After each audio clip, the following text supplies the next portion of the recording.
झज्जर में होली के दिन दहाड़े मासूम का अपहरण। बदमाशों ने नर्सिंग कॉलेज संचालक के बेटे का किया अपहरण। पुलिस ने कुछ घंटों में मासूम को बचाया। 5 करोड़ की फिरौती के लिए हुई थी किडनैपिंग। इस न्यूज हेडलाइंस के प्रायोजक पतंजलि गाय का घी, माँ का भरोसा, प्यार से परोसा।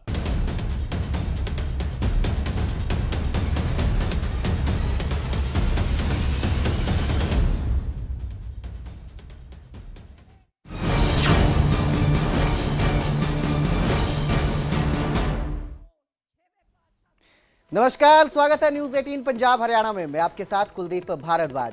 हरियाणा प्राइम की शुरुआत करेंगे बड़ी खबर के साथ, क्योंकि राज्यसभा चुनाव के लिए आज आखिरी दिन है नामांकन का। आज बीजेपी और कांग्रेस के उम्मीदवार नामांकन करेंगे और बीजेपी ने संजय भाटिया को अपना उम्मीदवार बनाया है। वहीं कांग्रेस ने करमवीर बौद्ध को राज्यसभा उम्मीदवार बनाया है। प्रदेश में 2 सीटों के लिए राज्यसभा का चुनाव होना है और इसके लिए दोनों ही पार्टियों के खाते में एक सीट जा सकती है, ऐसा समीकरण बता रहे हैं। चुनाव में जीत के लिए 31 वोटों की जरूरत है। 90 विधायक हैं इस वक्त और जिस तरह से समीकरण बन रहे हैं, उम्मीद जताई जा रही है कि दोनों जो पार्टियां हैं, कांग्रेस और बीजेपी, जो मेन पार्टियां कांग्रेस और बीजेपी रहेंगी, उनमें से एक उम्मीदवार राज्यसभा जा सकता है। तो 2 सीटें राज्यसभा की जो है वो खाली होने वाली है।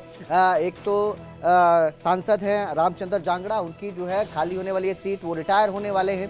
और दूसरी सांसद हैं किरण चौधरी, जिनका समय काल जो है पूरा होने वाला है। 6 साल का राज्यसभा का सारा समय रहता है जब आप चुनाव जीतते हैं, और इस दौरान अब ये 2 सीटें खाली होने वाली है। 2 सीटों के लिए चुनाव होने वाला है। आज आखिरी दिन है नामांकन का। आज नामांकन भरा जाएगा और इसलिए 2 जो उम्मीदवार हैं वो सामने आ चुके हैं। कांग्रेस की तरफ से करमवीर बौद्ध जो है, उन्होंने उम्मीदवार अपने ऐलाने हैं। वहीं जो दूसरी पार्टी है बीजेपी, उन्होंने संजय भाटिया को अपना उम्मीदवार बनाया है राज्यसभा के लिए। आपको बता दें, संजय भाटिया करनाल से पहले लोकसभा सांसद भी रहे, पहले जो है लोकसभा सांसद रहे हैं। 2019 में उन्होंने जो है वो लोकसभा चुनाव जीता था और भारी मतों से जीत हासिल की थी। संजय भाटिया बीजेपी के उम्मीदवार हैं। और वहीं दूसरे करमवीर बौद्ध जो हैं वो राज्यसभा जाएंगे या नहीं, ये तो खैर चुनाव ही बताएगा, क्योंकि जिस तरह के समीकरण हैं वो बताते हैं एक सीट दोनों के हिस्से में जा सकती है, बीजेपी और कांग्रेस के। लेकिन आगे क्या रहता है हल, वो बाद की बात रहेगी। इस खबर पर ज्यादा जानकारी के लिए मेरे सहयोगी अंकित दुदानी हमारे साथ जुड़े हैं, लाइव जुड़े हैं। अंकित, 2 सीटों पर चुनाव होने वाला है, राज्यसभा की दोनों सीटें हैं और एक उम्मीदवार दोनों पार्टियों से ऐलान कर दिया गया है। करमवीर बौद्ध कांग्रेस की तरफ से, वहीं बीजेपी से संजय भाटिया जा रहे हैं। किस तरह का समीकरण देखने को मिल सकता है और क्या इसको लेकर आगे की रणनीति हो सकती है? बिल्कुल 2 सीटों पर ही चुनाव हो रहा है और 2 सीटों की अगर बात करें तो भारतीय जनता पार्टी ने जहां संजय भाटिया को उम्मीदवार बनाया है, वहीं कांग्रेस पार्टी की ओर से करमवीर बौद्ध को उम्मीदवार बनाया गया है। अगर 2 ही कैंडिडेट रहते हैं, क्योंकि 2 ही सीटों पर चुनाव है, अगर 3 बजे तक नॉमिनेशन है, 2 ही अगर कैंडिडेट रहते हैं तो उसके बाद ये क्लियर हो जाएगा कि दोनों राज्यसभा में चुन लिए गए हैं। क्योंकि 48 की संख्या की बात करें तो वो बीजेपी के विधायक हैं, 31 ही चाहिए पहले कैंडिडेट को चुनने के लिए। वहीं अगर बात की जाए कांग्रेस की, तो कांग्रेस के पास भी 37 विधायक हैं और 31 ही चाहिए दूसरे कैंडिडेट को चुनने के लिए, तो पर्याप्त संख्या है। लेकिन अगर तीसरा उम्मीदवार आता है, जो कि भारतीय जनता पार्टी गहनता से विचार कर रही है कि उसमें पार्टी का कोई व्यक्ति उतारा जाए या फिर कोई निर्दलीय किसी को समर्थन दिया जाए, इस तरह का विचार पार्टी के अंदर लगातार चल रहा है। देर रात तक बैठकें हुई है, लेकिन अभी तक कोई फैसला नहीं हो पाया कि तीसरा उम्मीदवार आएगा या नहीं। आप देख सकते हैं कि भूपेंद्र सिंह हुड्डा यहां पहुंचे हैं और निकल रहे हैं। भूपेंद्र सिंह हुड्डा भी जा रहे हैं, राव नरेंद्र जो हैं प्रदेश अध्यक्ष, वो भी यहां जा रहे हैं। तो लगातार जो नेता हैं वो यहां पहुंचे हैं और पहुंच करके और कहीं ना कहीं बीके हरिप्रसाद हमारे साथ हैं।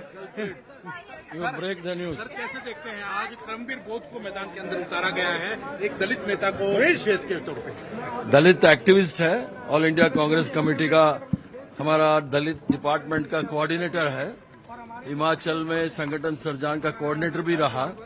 ऐसा इस बार की बहुत खुशी की बात है, 2 संगठन सरजान का कोऑर्डिनेटर्स डिस्ट्रिक्ट लेवल का, एक तो तमिलनाडु में और एक इधर हिमाचल का, दोनों को राज्यसभा में भेजा है राहुल गांधी जी ने और खड़गे साहब और सोनिया गांधी जी ने। कहीं ना कहीं सर्वसम्मति से निर्णय लिया गया, सारे सर्वसम्मति से ही होता है। नागपुर से नहीं होता है।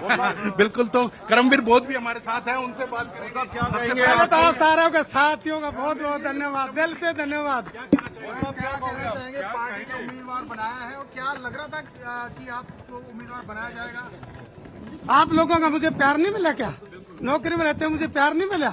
मेरी बात आपने इतनी हाईलाइट उठाई मेरे जो सामाजिक कार्यों को, तो उसका भी कहीं न कहीं तो है ना। तो सबसे पहले तो मैं मीडिया के सभी साथियों का बहुत बहुत धन्यवाद। इस दुनिया को राह दिखाने वाले तथागत बहुत बोधिसत्व बाबा साहब और तमाम जो समता, समानता और बंधुता और करुणा में विश्वास करने वाले महापुरुषों को मैं धन्यवाद करता हूँ। और जननायक राहुल गांधी जी एक नेता नहीं है, एक विचार है, एक यूनिवर्सिटी है। जो मैंने देखा, मैं कभी भी उनके पास टिकट मांग के बाद मैंने कहा था टिकट मांगने नहीं आऊंगा। हम सामाजिक काम है कि डॉक्टर अम्बेडकर नहीं होते तो शायद आज हम यहाँ नहीं बोल पाते। तो वही दूसरे डॉक्टर अम्बेडकर, जो है ना ज्योतिबा फुले राव या तमाम जो है ना जो महापुरुष हैं, उनकी विचारधारा लेके, जैसे मेरा शरीर है, अगर मेरी आंगली में थोड़ा सा भी दर्द है तो उसको दूर करना पड़ेगा। राहुल गांधी जी वो दूर कर रहे हैं, सबको समान अधिकार दे रहे हैं। उनको भी दूर कर दिया कांग्रेस ने। दिग्गज पता नहीं किस तरह से आकलन करते हो, वो ठीक है, काम होगा। क्या हमने सामाजिक काम कम किया या हम सामाजिक दौर में वो थे? लेकिन मैं इस बात की नहीं कह रहा। हमने एक बहुत बढ़िया नेता मिला है राहुल गांधी जी के रूप में, वो पूरे देश में बहुत बड़ा परिवर्तन होने वाला है। कांग्रेस में खेला होता रहा है। आर के आनंद के समय की बात करें या अजय माकन के समय की बात करें, अगर तीसरा उम्मीदवार आ जाता है तो क्या कोई ऐसा आपको? आप देखोगे सारे गाड़ियों में बैठ के मेरे साथ आए हैं, सबसे मैंने अपील की, नहीं ऐसा नहीं होगा। एकजुट है, एक यकीन से भी जो 31 आदमी चाहिए, हमारे 37 आदमी। ये जो इस तरह की भरमांग जो बीजेपी की आदत है, फूट डालो राज करो, वो नहीं चलने वाला। और सारे हमारे विधायक सभी जो एकजुट हैं और जो है ना वो मजबूती से जो है ना वो बात करेंगे। धन्यवाद। करमवीर जी हमारे साथ हैं, उनसे बात करें। करमवीर जी, कितना दावा आपको? बिल्कुल, करमवीर जी भी हमारे साथ हैं, उनसे बात करेंगे और उनसे जानेंगे कि क्या वो कहना चाहते हैं। करमवीर जी, किस तरह, करमवीर जी कैसे देखते हैं? पार्टी ने आपको पर विश्वास जताया है, कैसे देखते हैं? मैं आप लोगों के माध्यम से पार्टी की विश्वास पर पूरा उतरूंगा। जननायक राहुल गांधी जी के जो विचार है कि सबको समान अधिकार, उस पर काम करूंगा और राज्यसभा में जाकर पूरे प्रदेश और देश की मांगे जो है उनको मजबूती से उठाऊंगा। पार्टी ने जिस तरह से आप दलित एक्टिविस्ट रहे हैं और लगातार हम पहले भी देखते, जैसा आपने भी कहा कि सचिवालय में भी देखते थे कि आप आवाज उठाते हुए नजर आते थे, तो क्या पार्टी दलितों का सम्मान करती है?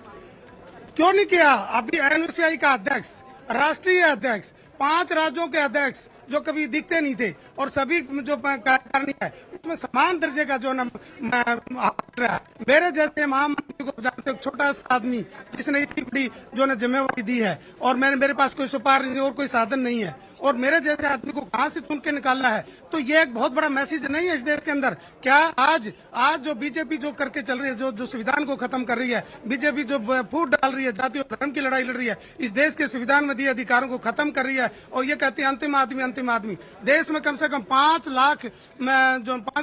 लाख जो ना स्वीपर है, आउटसोर्स कर दिया। हमारे देश का सबसे अंतिम आदमी स्वीपर है, रेगुलर करे ना। आज कहता था डीएससी और ओएससी बना दिया यहाँ, वो सुप्रीम कोर्ट का निर्णय, दोनों हाथों छोड़े कहते हैं कि हमने ये कर दिया। वो कहाँ गए मंत्री बेदी साहब और जो ना कृष्ण पवार जी के भी जो ना जो अधिकार थे? आज हम पूरे देश में नालायक बना दिए, नोट फाउंड स्टेबल कर दिए। क्या कभी भी मुख्यमंत्री एमएलए की कुर्सी नोट फाउंड रही है?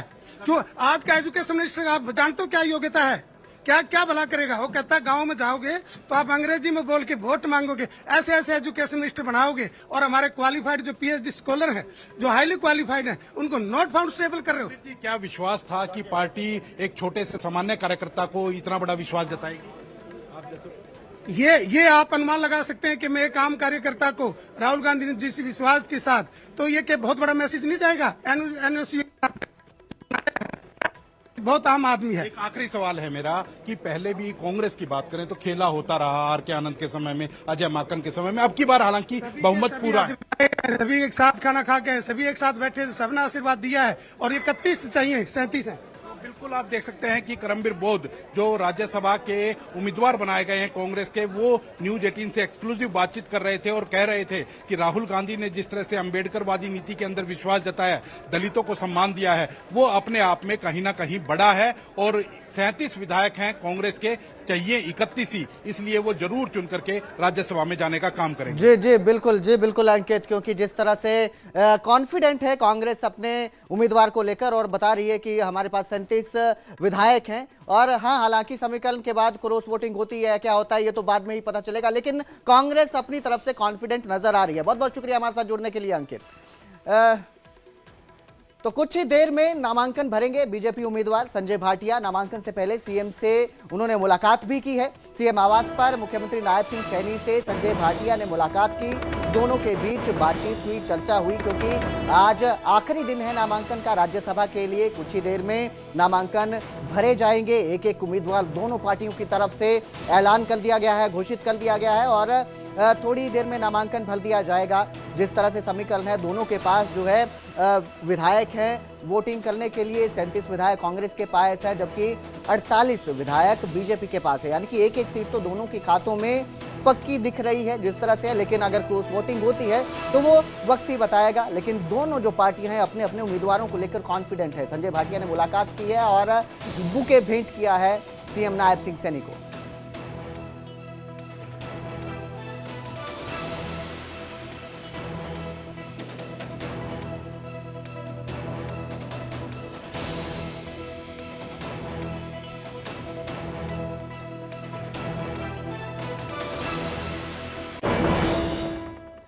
तो वहीं चौधरी वीरेंद्र सिंह ने करमवीर बोध को बधाई दी। राज्यसभा उम्मीदवार बनाए जाने पर बधाई दी है। करमवीर बोध को मेरी ओर से हार्दिक शुभकामनाएं। वीरेंद्र सिंह ने ये बधाई दी है। आपको बता दें, करमवीर बोध को राज्यसभा का उम्मीदवार घोषित किया गया है। आज नामांकन भरा जाएगा, आखिरी दिन है और इसी को लेकर चौधरी वीरेंद्र सिंह ने उन्हें मुबारकबाद दी और उन्होंने कहा कि करमवीर बोध को मेरी बहुत ही एक अच्छे उम्मीदवार का चयन पार्टी आला कमान ने किया है। सभी इन बात के लिए पार्टी आला कमान का, सभी विधायक, सभी नेता, सभी को लोग सभी हार्दिक धन्यवाद करते हैं। बहुत बढ़िया जो है क्या फैसला मानते हैं कि पार्टी कहती ही नहीं, दलितों का सम्मान करती भी है? बिल्कुल प्रैक्टिकल, कथनी करने में अंतर नहीं है। जी तो क्या मानते हैं कि क्योंकि विधायक है 31 ही चाहिए, तय है जाना? हाँ, निश्चित उम्मीदवार आता है तो मैदान में नहीं, 100% जाना है। कोई तीसरा नहीं, कोई संभावना नहीं है और हारेगा कांग्रेस। तो बिल्कुल आप देख सकते हैं कि राव नरेंद्र सिंह कह रहे हैं कि 31 जो विधायक हैं वो हमारे पास हैं और अगर तीसरा कोई उम्मीदवार आएगा तो हारने का काम करेगा। कैमरामैन संदीप के साथ अंकित उदानी, न्यूज 18 चंडीगढ़। कि करमवीर बोध को जो है उम्मीदवार बनाया गया है और कांग्रेस कॉन्फिडेंट नजर आ रही है कि उनका जो उम्मीदवार है वो राज्यसभा जाएगा ही। पर्याप्त उन्हें बहुमत नजर आ रहा है। 31 वोट चाहिए जीतने के लिए, जीत हासिल करने के लिए, जबकि 37 वोट जो है वो कांग्रेस के पाले में नजर आ रहे हैं।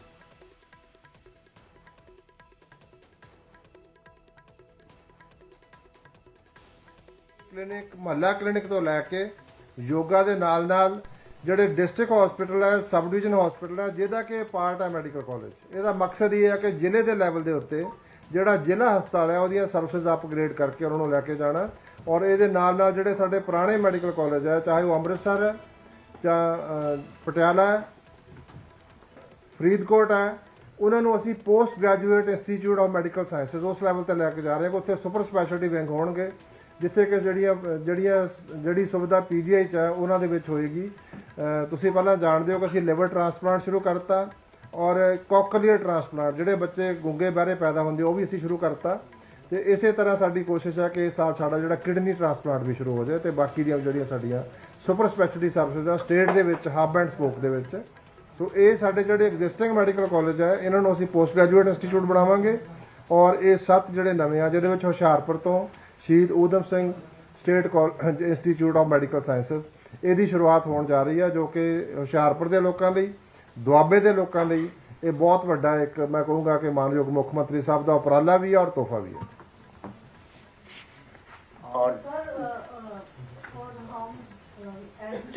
Told us that there would be new hospitals. Why there is so much of time? We could have done it in 2022 also, 23 also. Why there is so much of time gap? Second question is, can you please tell me from the existing hospitals like Patiala and the rest of them, what is the exit point of the doctors? Can we give us a ratio? ਦੇਖੋ ਇਸ ਤਰ੍ਹਾਂ ਹੈਗਾ, ਜਿਹੜੇ ਤੁਹਾਡੇ ਦੋ question ਹੋ ਗਏ ਤੁਹਾਡੇ ਜੀ। ਜਦੋਂ ਇੱਕ ਪਿਛਲੀ ਸਰਕਾਰ ਦੇ ਜੋ ਕਾਇਦੇ ਕਾਨੂੰਨ ਬਣੇ ਹੋਏ ਸੀਗੇ ਉਹਦੇ ਵਿੱਚ ਉਹਨਾਂ ਨੇ ਨਾ ਤਾਂ ਆਪ ਬਣਾਏ, 15 ਸਾਲ ਮਤਲਬ ਅਕਾਲੀ ਬੀਜੇਪੀ ਦੀ ਸਰਕਾਰ, 15 ਸਾਲ ਕਾਂਗਰਸ ਦੀ ਸਰਕਾਰ, ਤੁਹਾਡੇ ਸਾਹਮਣੇ ਮੈਡੀਕਲ ਕਾਲਜ ਤਾਂ ਬਣੇ ਨਹੀਂ, ਠੀਕ ਹੈ ਜੀ। ਉਹਨਾਂ ਨੇ ਜਿਸ ਤਰ੍ਹਾਂ ਉਹ ਕੰਮ ਕਰ ਰਹੇ ਸੀਗੇ ਉਹਨੂੰ ਸਾਰੇ ਸਿਸਟਮ ਨੂੰ ਸਾਨੂੰ ਚੇਂਜ ਕਰਨਾ ਪਿਆ, ਸਾਰੇ ਨੂੰ ਰਿਵਿਊ ਕਰਨਾ ਪਿਆ। ਉਹਦਾ ਨਤੀਜਾ ਤੁਹਾਡੇ ਸਾਹਮਣੇ ਆ ਕਿ ਇੱਕ ਤਾਂ ਮੈਡੀਕਲ ਕਾਲਜ ਬਣਨ ਜਾ ਰਹੇ ਆ ਤੇ ਦੂਜਾ ਉਹ ਮਤਲਬ ਤਕਰੀਬਨ 60% ਜਾਂ 55 ਜਾਂ 60% ਖਰਚੇ 'ਚ ਬਣਨ ਜਾ ਰਹੇ ਆ। ਸੋ ਇਹਦੇ ਵਾਸਤੇ ਸਾਰਾ ਸਿਸਟਮ ਜਿਹੜਾ ਸੀਗਾ ਉਹ ਸਾਰਾ ਸਿਸਟਮ ਸਾਨੂੰ ਚੇਂਜ ਕਰਨਾ ਪਿਆ। ਉਹਦੇ 'ਚ ਸਾਰਾ ਜਿਹੜਾ ਉਹਦਾ ਸਾਡਾ ਵੇ ਆਫ ਵਰਕਿੰਗ ਹੈ ਉਹਨੂੰ ਚੇਂਜ ਕਰਨਾ ਪਿਆ। ਇਸ ਕਰਕੇ ਥੋੜਾ ਜਿਹਾ ਟਾਈਮ ਲੱਗਿਆ। ਜਿਹੜੇ ਤੁਸੀਂ ਮੈਡੀਕਲ ਕਾਲਜ ਦੀ ਗੱਲ ਕਰਦੇ ਹੋ, ਤੁਸੀਂ ਐਗਜ਼ੈਕਟ ਪੁਆਇੰਟ ਕਹਿ ਰਹੇ ਹੋ। ਐਗਜ਼ੈਕਟ ਪੁਆਇੰਟ ਦਾ ਤੁਹਾਡਾ ਮਤਲਬ ਕੀ ਹੈ ਮੈਂ ਸਮਝਿਆ ਨਹੀਂ। ਐਗਜ਼ੈਕਟ ਲਾਈਕ ਸਰ ਕਿੰਨੇ ਸਟੂਡੈਂਟਸ MBBS ਕਰਕੇ ਨਿਕਲ ਰਹੇ ਨੇ? 250। ਹਾਂ, ਉੱਥੇ 250, ਇਹ 100 ਨਾਲ ਸ਼ੁਰੂ ਹੋਏਗਾ ਜੀ। ਇਹਦੇ ਚ ਜਿਹੜਾ ਇਹਨਾਂ ਦਾ ਪਰਪਸ ਹੈ, ਇਹਦੇ ਚ ਅਸੀਂ ਬੱਚੇ ਜ਼ਿਆਦਾ ਨਹੀਂ ਰੱਖਾਂਗੇ। ਅਸੀਂ ਕੁਝ ਜਗ੍ਹਾ ਤੇ ਅਸੀਂ 50 ਬੈਡਡ ਵੀ ਬਣਾ ਰਹੇ ਹਾਂ, ਜਿਵੇਂ ਲੁਧਿਆਣੇ ਦੇ ਵਿੱਚ ESI ਆ। ਇਹਨਾਂ ਦਾ ਮਕਸਦ ਹੈਗਾ ਕਿ ਜ਼ਿਲ੍ਹੇ ਦੇ ਲੈਵਲ ਤੇ ਸਹੂਲਤਾਂ ਬੈਟਰ ਹੋਣ, ਬੱਚਿਆਂ ਦੀ ਟ੍ਰੇਨਿੰਗ ਹੋਵੇ, ਡਾਕਟਰਸ ਦੀ ਪ੍ਰੈਜ਼ੈਂਸ ਹੋਵੇ, ਕਿਉਂਕਿ ਮੈਡੀਕਲ ਟੀਚਰਸ ਹੋਣਗੇ, ਮੈਡੀਕਲ ਕਾਲਜ ਦੀ ਫੈਕਲਟੀ ਹੋਏਗੀ, CT MRI ਔਰ ਸਾਰੀਆਂ ਜਿਹੜੀਆਂ ਤੁਹਾਡੀਆਂ ਸਰਜਰੀਜ਼ ਆ ਸਾਰੀਆਂ ਹੋਣਗੀਆਂ। ਲੇਕਿਨ ਜਿਹੜੀ ਪੋਸਟ ਗ੍ਰੈਜੂਏਟ ਇੰਸਟੀਚਿਊਟ ਆ, ਜਿਵੇਂ ਸਾਡੇ ਕੋਲ ਸੁਪਰ ਸਪੈਸ਼ਲਿਟੀ ਵਿੰਗ ਹੈ, ਉਹ ਅੰਮ੍ਰਿਤਸਰ, ਪਟਿਆਲਾ, ਫਰੀਦਕੋਟ ਔਰ ਅਸੀਂ ਮੁਹਾਲੀ ਦੇ ਵਿੱਚ ਕੋਸ਼ਿਸ਼ ਕਰਾਂਗੇ ਔਰ ਲੁਧਿਆਣੇ ਵਿੱਚ ਵੀ ਸਾਡੇ ਕੋਲੈਬੋਰੇਸ਼ਨ ਹੈਗੀ ਆ। ਸੋ ਅਸੀਂ 4-5 ਜਗ੍ਹਾ ਤੇ ਇਹਨੂੰ ਹਬ ਐਂਡ ਸਪੋਕ ਕਹਿੰਦੇ ਆ। It's very economical to run those institutes. Doctor साहब एक मेरा सवाल है, ने मेडिसिटी बनाई थी लेकिन वहाँ पर बहुत ज्यादा प्राइवेट हॉस्पिटल जो है वो इंटरेस्ट नहीं दिखा रहे, क्या रीजन है? कोई पॉलिसी में कोई इशू है या फिर जो हॉस्पिटल्स हैं उनको सारी चीजें मुहैया नहीं हो पा रही हैं? नहीं हो गया सारा जी। ਉਹਦੇ ਚ ਸਾਡੇ ਜਿਸ ਤਰ੍ਹਾਂ ਕੈਂਸਰ ਹਸਪੀਟਲ ਸਾਡਾ ਚੱਲਦਾ ਪਿਆ, ਉੱਥੇ ਆਈ ਹਸਪੀਟਲ ਸ਼ੁਰੂ ਹੋ ਗਿਆ। ਬਾਕੀ ਸਾਡੇ ਕੋਲ ਜਿੰਨੀ ਵੀ ਜਗ੍ਹਾ ਹੈਗੀ ਆ ਸਾਰੀ, ਉਹ ਮੈਕਸ ਦੀ ਕੰਸਟਰਕਸ਼ਨ ਸ਼ੁਰੂ ਹੋਣ ਜਾ ਰਹੀ ਹੈ। ਹਾਂ, ਬਹੁਤ ਸਾਰੀ ਕੰਸਟਰਕਸ਼ਨ ਜਿਹੜੀ ਹੈ ਇਸ ਸਾਲ ਦੇ ਵਿੱਚ ਸ਼ੁਰੂ ਹੋਏਗੀ ਉਹ। हाँ डॉक्टर साहब मेरा एक सवाल है, तुसी किया कि यूक्रेन और क्या कहते चाइना नहीं जाना पड़ेगा, मतलब कि साडे बच्चे इस करके जा रहे हैं या वो नीट क्लियर नहीं कर पाते सी इस करके जाते C? Number 1 sir. Number 2 sir क्या कहते हैं, तुसी कहा कि कहते ਇਹਦੇ ਵਿੱਚ बजट में तुसी जो ना 274 करोड़ यानी पहले सीगा 550 करोड़, सर ये 250 करोड़ का गैप कित्थे सीगा ਜਿਹੜਾ ਤੁਸੀਂ ਕੱਟ ਕੀਤਾ ਹੈ? ਹਾਂ, ਇਹ ਬਹੁਤ ਅੱਛਾ ਸਵਾਲ ਹੈ ਤੁਹਾਡਾ। ਜਿਹੜੇ ਦੋ ਸਵਾਲ ਹੋ ਗਏ ਤੁਹਾਡੇ ਵੀ। ਦੇਖੋ, ਜਿਹੜੇ ਬੱਚੇ ਰਸ਼ੀਆ, ਚਾਈਨਾ ਜਾਂ ਨੇਪਾਲ ਵਿੱਚ ਜਾਂਦੇ ਆ, ਉਹ ਇਹ ਨਹੀਂ ਹੈ ਕਿ ਨੀਟ ਪਾਸ ਨਹੀਂ ਕਰਦੇ, ਨੀਟ ਪਾਸ ਕੀਤੀ ਹੁੰਦੀ ਆ ਉਹਨਾਂ ਨੇ, ਬਟ ਸੀਟਾਂ ਲਿਮਟਿਡ ਹੈਗੀਆਂ, ਬੱਚੇ ਜ਼ਿਆਦਾ ਹੈਗੇ ਆ। Demand and supply the gap ਸੀਗਾ ਜੀ, ਮਾਲੂਮ ਡਿਮਾਂਡ ਜ਼ਿਆਦਾ ਸੀ ਇਹਦੀ ਤੇ ਜਿਹੜੀਆਂ ਸੀਟਾਂ ਘੱਟ ਸੀਗੀਆਂ, ਤੇ ਸੀਟਾਂ ਵੱਧ ਜਾਣਗੀਆਂ, ਉਹਨੂੰ ਨਹੀਂ ਜਾਣਾ ਪਏਗਾ। ਇਸ ਤਰ੍ਹਾਂ ਨਹੀਂ, ਉਹ ਜਦੋਂ ਬੱਚੇ ਵਾਪਸ ਆਉਂਦੇ ਆ ਉਹਨਾਂ ਨੂੰ ਆ ਕੇ ਫਿਰ ਟੈਸਟ ਪਾਸ ਕਰਨਾ ਪੈਂਦਾ, ਮਤਲਬ ਐਲੀਜੀਬਿਲਿਟੀ ਟੈਸਟ ਪਾਸ ਕਰਕੇ ਫਿਰ ਉਹ ਡਾਕਟਰ ਬਣਦੇ ਆ, ਜਿਹੜੇ ਕਿ ਸਾਡੇ ਬੱਚਿਆਂ ਨੂੰ ਨਹੀਂ ਕਰਨਾ ਪੈਂਦਾ। ਉਹਨਾਂ ਨੂੰ ਆ ਕੇ ਟੈਸਟ ਪਾਸ ਕਰਕੇ ਫਿਰ ਉਹਨਾਂ ਨੂੰ ਇੱਕ ਪੋਜੀਸ਼ਨ ਆਫ ਡਿਸਐਡਵਾਂਟੇਜ ਵੀ ਹੁੰਦੀ ਆ। ਜਿਸ ਤਰ੍ਹਾਂ ਤੁਸੀਂ ਦੇਖਦੇ ਹੋ ਕਿ ਅੱਜ ਕੱਲ੍ਹ ਜੋ ਇੰਟਰਨੈਸ਼ਨਲ ਜੋ ਅੱਜ ਕੱਲ੍ਹ ਮਾਹੌਲ ਹੈਗਾ, ਜਿਸ ਤਰ੍ਹਾਂ ਦੀ ਵਾਇਲੈਂਸ ਹੈ, ਇਰਾਨ 'ਚੋਂ ਵੀ ਸਾਡੇ ਬੱਚੇ ਵਾਪਸ ਆਏ ਆ, ਤੇ ਉਹਦੇ 'ਚ ਜ਼ਰੂਰੀ ਆ ਕਿ ਸਾਡੇ ਬੱਚਿਆਂ ਨੂੰ ਇੱਥੇ ਪੜ੍ਹਨ ਦਾ ਮੌਕਾ ਮਿਲੇ, ਇੱਥੇ ਕੰਮ ਕਰਨ ਦਾ ਮੌਕਾ ਵੀ ਮਿਲੇ। ਡਾਕਟਰ ਸਾਹਿਬ ਜਿਹੜੀ ਗੱਲ ਤੁਸੀਂ ਬਾਹਰ ਦੀ ਗੱਲ ਕੀਤੀ ਆ, ਹਾਂਜੀ ਹਾਂ, ਬਜਟ ਵਾਲਾ ਜਿਹੜਾ ਸੀਗਾ, ਜਿਸ ਤਰ੍ਹਾਂ ਪਹਿਲਾਂ ਕੰਮ ਕੀਤਾ ਜਾਂਦਾ ਸੀ, ਜਿਵੇਂ ਪਹਿਲਾਂ ਟੈਂਡਰ ਦਿੱਤਾ ਜਾਂਦਾ ਸੀ ਸਾਰਾ, ਉਹ ਸਾਰੀ ਜਿਹੜੀ ਪ੍ਰੋਸੈਸ ਹੈ ਉਹਨੂੰ ਰਿਵਿਊ ਕਰਕੇ ਅਸੀਂ ਜਿਹੜਾ ਸਾਡਾ ਆਪਣਾ ਅਦਾਰਾ ਹੈਗਾ ਪੰਜਾਬ ਹੈਲਥ ਸਿਸਟਮ ਕਾਰਪੋਰੇਸ਼ਨ, ਇਹਨਾਂ ਨਾਲ ਸਾਡੀਆਂ ਬਹੁਤ ਸਾਰੇ ਰਾਉਂਡ ਸਾਡੇ ਮੀਟਿੰਗ ਦੇ ਹੋਏ। ਅਸੀਂ ਇਹਨਾਂ ਨੂੰ ਕਿਹਾ ਵੀ ਅਸੀਂ ਕਾਸਟ ਕੱਟ ਕਰਨੀ ਆ, ਲੇਕਿਨ ਜਿਹੜੇ ਨੈਸ਼ਨਲ ਮੈਡੀਕਲ ਕਮਿਸ਼ਨ ਦੀਆਂ ਗਾਈਡਲਾਈਨਸ ਆ ਉਹਨਾਂ ਨੂੰ ਫੋਲੋ ਕਰਨਾ, ਔਰ ਇਹਦੇ ਨਾਲ ਜਿੰਨੇ ਵੀ ਤੁਹਾਡੇ ਮਤਲਬ ਜਿੰਨੇ ਵੀ ਉਹਦੇ ਨੋਰਮਸ ਹੈਗੇ ਆ, ਉਹਦੇ 'ਚ ਕੋਈ ਕਮੀ ਨਹੀਂ ਹੋਣੀ ਚਾਹੀਦੀ, ਲੇਕਿਨ ਆਪਾਂ ਬਜਟ ਘੱਟ ਕਰਨਾ। ਜਦੋਂ ਅਸੀਂ ਬੈਠ ਕੇ ਵਿਚਾਰ ਵਟਾਂਦਰਾ ਕੀਤਾ, ਉਹਦੇ 'ਚ ਬਹੁਤ ਸਾਰਾ ਸਕੋਪ ਸੀਗਾ, ਚਾਹੇ ਅਸੀਂ ਜਿਹੜੀ ਸਪੇਸ ਦੀ ਬੈਟਰ ਯੂਟਿਲਾਈਜੇਸ਼ਨ ਹੈ ਔਰ ਜਿਹੜੀ ਕਾਸਟ ਹੈ ਉਹਨੂੰ ਨੀਚੇ ਕਿਸ ਤਰ੍ਹਾਂ ਲੈ ਕੇ ਆਉਣਾ। ਇਹ ਜਿਹੜੇ ਟੈਕਨੀਕਲ ਪੁਆਇੰਟਸ ਆ, ਸਾਡੇ ਜਿਹੜੇ ਇੰਜੀਨੀਅਰਸ ਨੇ ਉਹਨਾਂ ਨੇ ਸਾਨੂੰ ਦੱਸਿਆ ਵੀ ਇਦਾਂ ਹੋ ਸਕਦਾ। ਅਸੀਂ ਉਹਨਾਂ ਨੂੰ ਪੁੱਛਿਆ ਵੀ ਦੱਸੋ ਸਾਡੇ ਕੋਲ ਇੰਨਾ ਬਜਟ ਹੈ, ਇਹਦੇ 'ਚ ਕੰਮ ਕਰਨਾ ਕਿੱਦਾਂ ਕਰੋਗੇ, ਤੁਸੀਂ ਕਰ ਸਕਦੇ ਹੋ? ਫਿਰ ਉਹਨਾਂ ਨੇ ਸਾਨੂੰ ਕਿਹਾ ਵੀ ਸਾਨੂੰ 1 ਹਫ਼ਤਾ ਦਿਓ। 1 ਹਫ਼ਤੇ ਬਾਅਦ ਉਹ ਲੈ ਕੇ ਆਏ ਪ੍ਰਪੋਜ਼ਲ। ਫਿਰ ਹੋਰ ਕੋਸ਼ਿਸ਼ ਕੀਤੀ, ਕਾਫੀ ਜ਼ਿਆਦਾ ਅਸੀਂ ਡੈਲੀਬਰੇਸ਼ਨ ਤੋਂ ਬਾਅਦ ਅਸੀਂ ਇਸ ਨਤੀਜੇ ਤੇ ਪਹੁੰਚੇ ਵੀ ਘੱਟ ਪੈਸਿਆਂ ਦੇ ਵਿੱਚ ਵੀ ਕੰਮ ਹੋ ਜਾਂਦਾ। ਡਾਕਟਰ ਸਾਹਿਬ ਤੁਸੀਂ ਜਿਹੜੀ ਗੱਲ ਕੀਤੀ ਹੈ ਕਿ ਸਾਡੇ ਜਿਹੜੇ ਸਟੂਡੈਂਟ ਨੇ ਉਹਨਾਂ ਨੂੰ ਬਾਹਰ ਨਹੀਂ ਜਾਣਾ ਪਵੇਗਾ, ਯੂਕਰੇਨ ਜਾਂ ਹੋਰ 'ਚ, ਜਿਹੜਾ ਅਸਲੀ ਜਿਹੜਾ ਵਿਦਿਆਰਥੀ ਇੱਥੇ ਦੀ ਕਾਰਨ ਦੱਸਦੇ ਨੇ, ਉਹ ਇਹ ਦੱਸਦੇ ਨੇ ਕਿ ਵੀ तो पंजाब के अब बात करेंगे झज्जर की, जहां होली के दिन दिहाड़े मासूम का किडनैप कर लिया गया। मासूम को किडनैप किया गया। बदमाशों ने नर्सिंग कॉलेज संचालक के बेटे का अपहरण कर लिया। घर के पास से ही स्कॉर्पियो में बदमाशों ने अगवा कर लिया। पुलिस ने नाकाबंदी कर बच्चे को बरामद कर लिया है। रोहतक क्षेत्र से बच्चे को बरामद किया गया है। लेकिन होली का दिन था, जहां सब लोग गुलाल लगा रहे थे, रंगों में डूबे हुए थे, वहीं बदमाशों ने किडनैपिंग की वारदात को अंजाम दिया।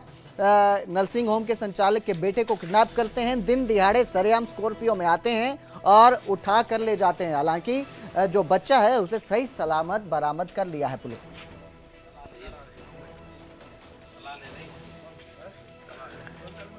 बरानी गांव के बीडीएम कॉलेज के जो संचालक हैं, उनके बेटे का कुछ अज्ञात लोगों ने किडनैप कर लिया है और उसकी कुछ सीसीटीवी फुटेज हम लोगों के पास गाड़ियों की आई थी, जिस पर हमने करीब एसटीएफ और झज्जर पुलिस की 12 टीमें जो हैं इस काम में लगी हुई थी और परिवार का सहयोग मिला हम लोगों को और अभी हम लोगों ने बच्चे को रिकवर कर लिया है। बच्चा सही सलामत अपने परिवार वालों के साथ है और जिन लोगों ने ये ऐसा घिनौना काम किया है, पुलिस उसको जल्दी ही धरपकड़ कर लेगी। बरानी गांव के बीडीएम कॉलेज के जो संचालक। हरियाणा प्राइम में फिलहाल इतना ही। बाकी की खबरों के लिए देखते रहिए न्यूज़ 18 पंजाब हरियाणा।